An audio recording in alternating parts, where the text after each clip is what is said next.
Sean Deveney now on the Sports Bash 97.3 ESPN. As a heck of a game last night for Kyrie Irving. I thought for sure when I saw him step on the ankle there that he was going to be done for a while. But he played better after that. It was unbelievable to see the epic performance that Kyrie Irving put on last night, Sean. It's one of those things why you see so many teams get nervous about ankles, and when ankle things happen, they worry because it's a fickle spot on the human body, especially for these top-notch athletes. That's just something that we've seen, and you know, you look at Kawhi Leonard and what a fluke injury that was. Yep. And now you look at Kyrie Irving and him bouncing back and actually playing better afterwards. So yeah, ankles have always been something that have concerned NBA teams, probably more even than knees. And we know how many careers have been hurt by knees. It looked gruesome. I wonder afterwards or today, if he's going to be feeling it worse. I mean, was there any concern after the game that maybe, hey, yeah, I was playing on some adrenaline, or just it just looked worse than it actually was? Yeah, I mean, there's no way to tell at this point. We'll have to see how that works out. But certainly, I've heard nothing that would say that he's not going to play tomorrow, or that he'll be limited tomorrow. So you assume that he'll be back out there. You assume that that whatever he was going through was sort of just a temporary roll of the ankle. But yeah, you're right, and that you never know. And like I say, that's one of the things that make NBA teams so nervous about ankles, especially when it comes to star players like that. Sean Deveney from the Sporting News is with us. Kevin Durant shooting 70%. I think he tweeted out in the playoffs. The guy is just performed at such a high level. They're kind of hanging around. But do you think them sitting out all this time puts a little bit more pressure on him and that team, just sitting there waiting now? And the rust starts to pile up. We saw them not look sharp in their first game against the Spurs. When you look at that Warriors team just sitting it out, and with all of the storylines surrounding them with Durant, is this a good or bad thing for the Warriors? Well, he's shooting 70. What I would say about the Warriors in general is that he's shooting 70% on those elbow jumpers. That's what I tweeted out, is that he's shooting 70% on those 16-foot elbow jumpers from the free throw line that he loves so much. And that is something, if you go back, especially if you watch Game 7 of that finals last year, they really could have used that. I mean, that shot is like a layup for him right now. And you think back and at all the three-pointers they were jacking up when they were also gassed at the end of Game 7 last year. They could really use, a guy who can get into the lane and create a very easy two-point shot the way that Durant can. So, I think that's sort of the general thing to consider. I think the fact that they came out as flat as they did in Game 1 of the Western Conference Finals against the Spurs, I think that is sort of enough of a wake-up call for them in terms of dealing with all this rust and all this layoff. I think that will be enough of a lesson for them to say, hey, don't let that happen again. And I would be really surprised if they came back and struggled to open Game 1 of the finals after what they went through in that first game to have to come back from the deficit they did to win it. Hey, Sean, on the flip side, I mean, Cleveland played maybe two of the best games that they have played in Boston to take a 2-0 series lead. How do you describe what has gone on on their home floor the last couple of nights?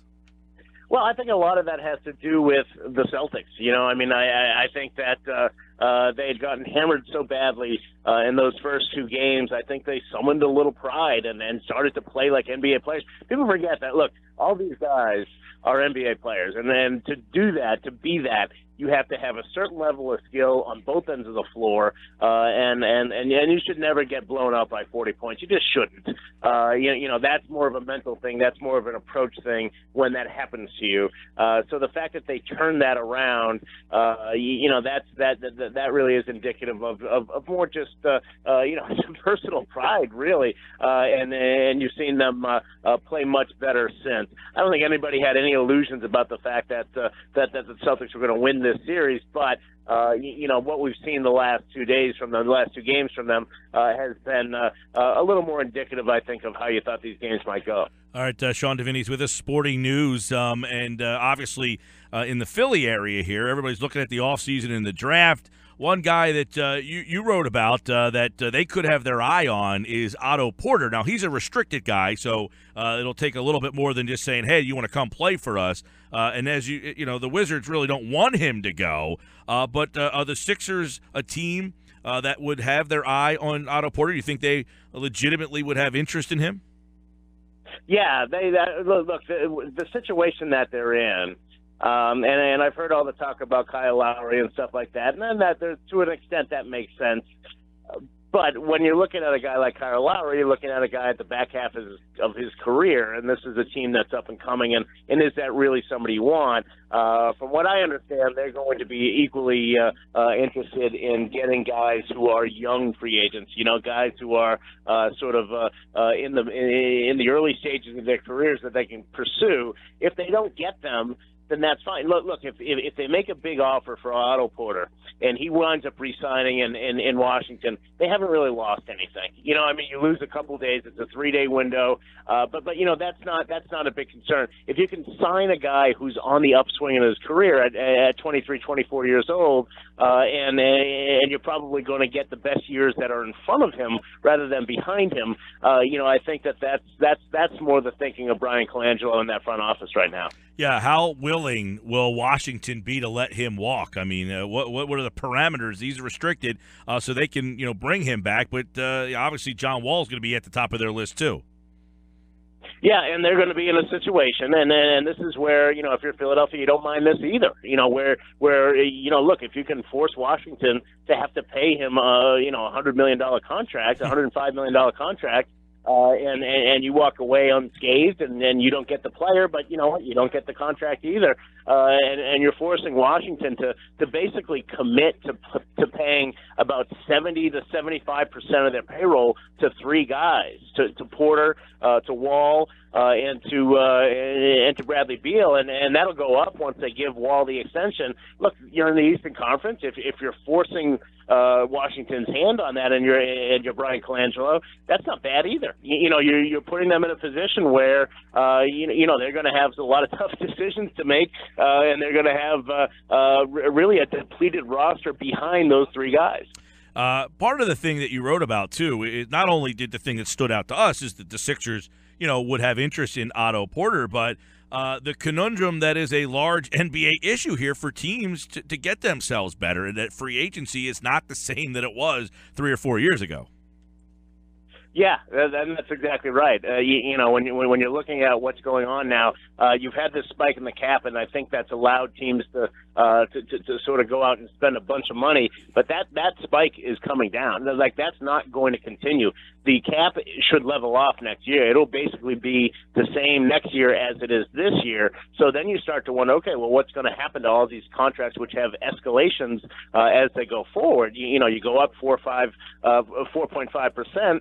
As you go forward, what happens to your cap at that point? It's going to get fuller and fuller and fuller. It's going to get more and more difficult. So, I think the last 2 years have created this bubble, and I think teams are going to really have a hard time getting out of that once things level off, and they should level off starting next season. Sean Deveney from the Sporting News. Now, in the article, it says league sources suggest the Magic and Sixers will also consider making offers for Porter. Is it the Sixers like Porter, or like that type of, as you mentioned, age, where he is in his NBA existence?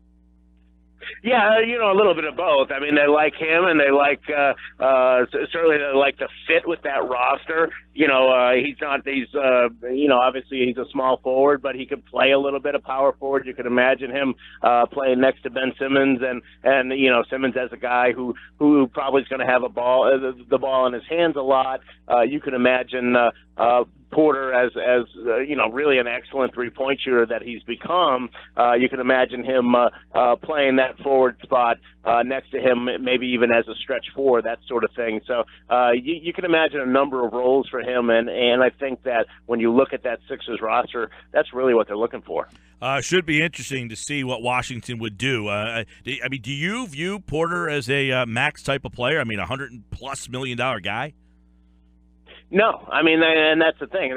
That's sort of the thrust of the article is that the NBA has gotten itself into a position now where the way that salaries are set up is it favors the top, and so you have a handful of guys who are going to be at the top, and then everybody else is going to be picking up crumbs because Washington is a perfect example. Like I say, you're going to have three guys who are going to be getting $20-something million, but if you have teams that are willing to pay that much for Otto Porter, then you wind up in a situation where you have no choice. You really can't afford to let the guy go, and that's how Washington's going to be. And really, I think that's sort of an overarching problem in the league. I don't want to sound like Bernie Sanders here, but it's going to be the haves and the have-nots. It's going to be the 1% and then the rest of the league. That's really the way things seem to be heading. I think many people thought there was 3 teams that could win. Kawhi Leonard got hurt. It went down to 2 teams